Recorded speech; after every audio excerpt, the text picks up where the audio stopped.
Editor's note, before I actually get into this, maybe next time I probably shouldn't procrastinate a college assignment and not even read the material or not even listen to the material that I was supposed to listen to yesterday when I had no work.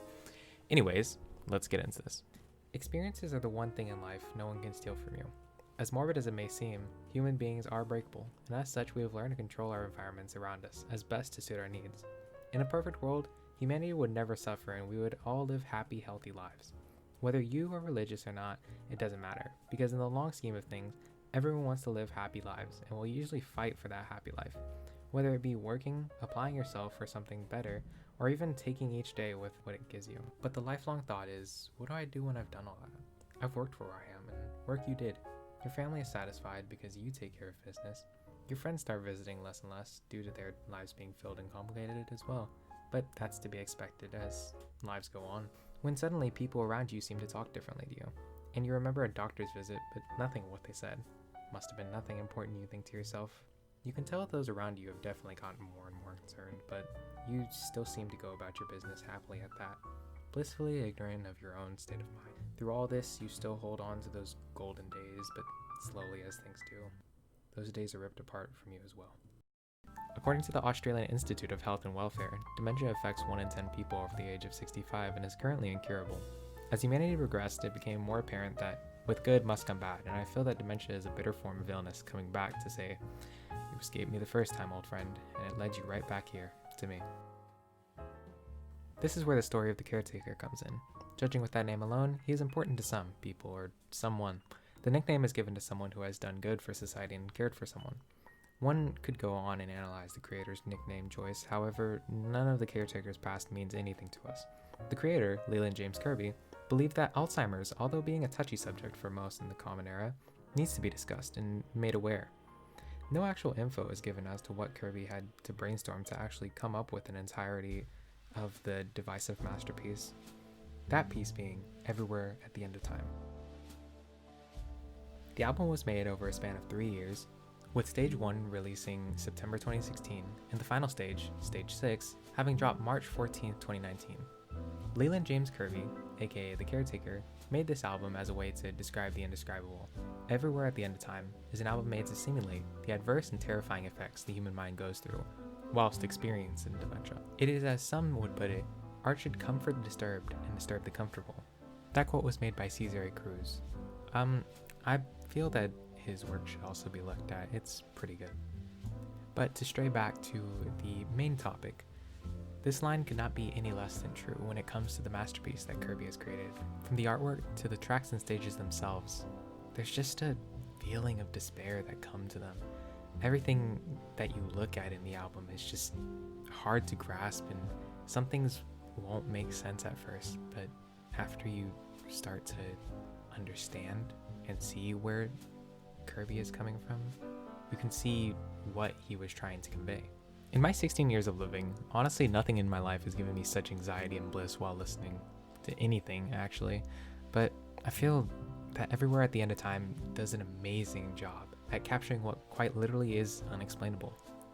Before I deep dive into the subject matter, I want to tell the reader, or the listener in this case, what an amazing album it is, and you really should listen to it before going into it. At least Stage 1 or something, because Stage 1 is good.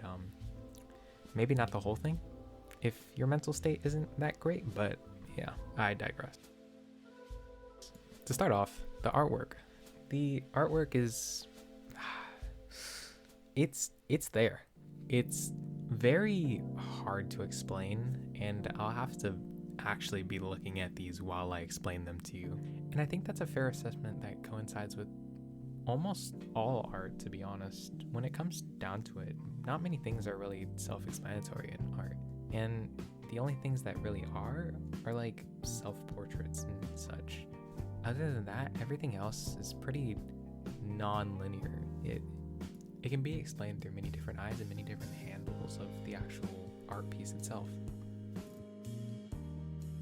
Now, I feel horrible for not actually having done so the first time, but I actually didn't credit the original artist for the art on Caretaker's album. This credit goes to Ivan Seal. He is a brilliant artist, as we see now. Both Kirby and Seal collaborated with each other in order to make these beautiful masterpieces, and they did come out, like I said, masterpieces. Now, before I actually start explaining the art, I advise you pull up a picture of the 6 stages. They are quite magnificent.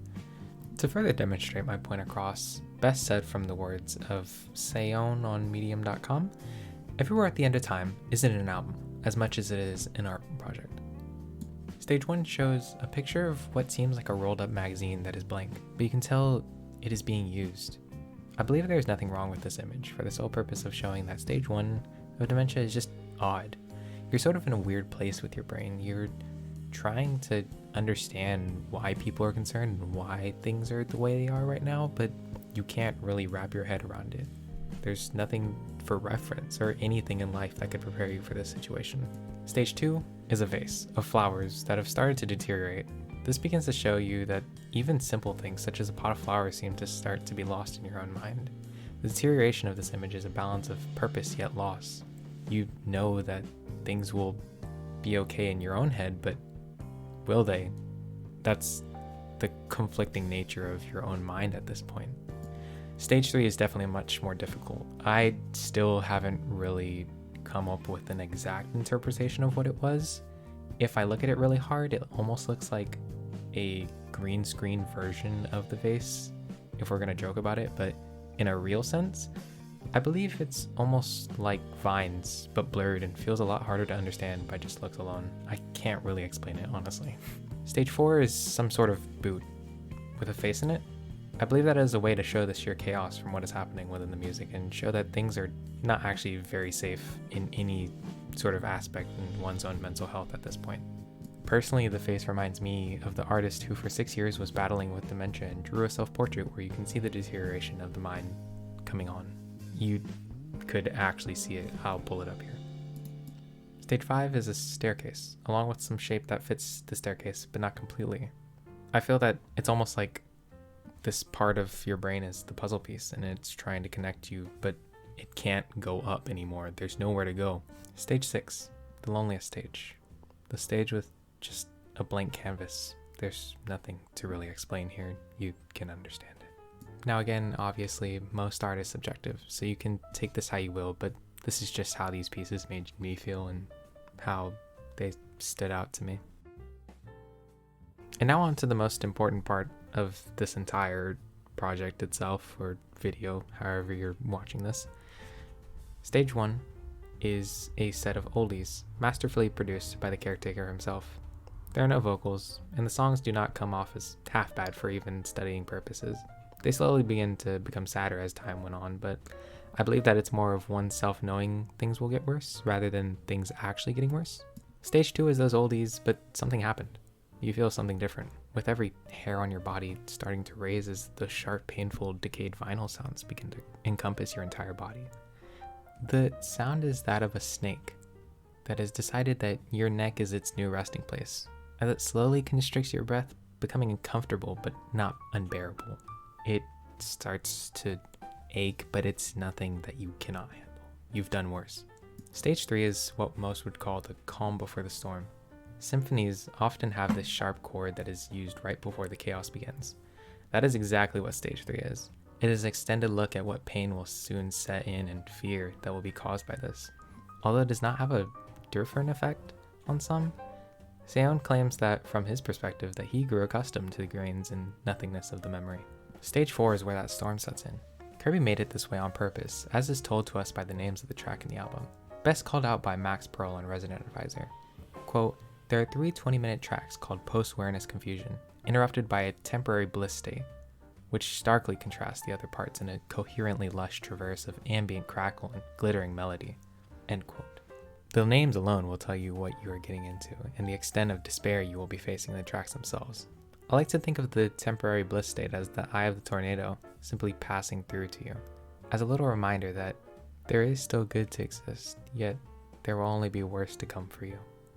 Part 5 is excruciatingly painful. I sat through most of it, and the rest I really couldn't. It was definitely hard, and for some reason there would just be random creaks and sharp terror that would just mold through your body. There was nothing happy about it at all, and rightfully so. There's nothing good about this disease at all. But I feel that part 6 is where things will become more understanding. And as for part 6 is where you understand that you're at your day's end.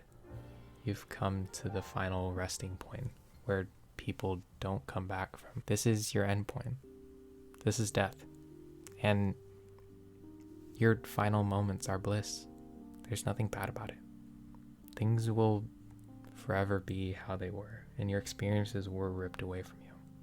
But were they so bad if you don't remember those great experiences? I think though that Kirby didn't want us to think all bad about every single experience that we've just had though, because at the end of part 6, there's one final moment. There's your 3 minutes, I believe, of just pure bliss. There's an angelic voice in the background and you can hear yourself. But that's all. All in all, I don't really expect you to listen to all this album, nor is it needed.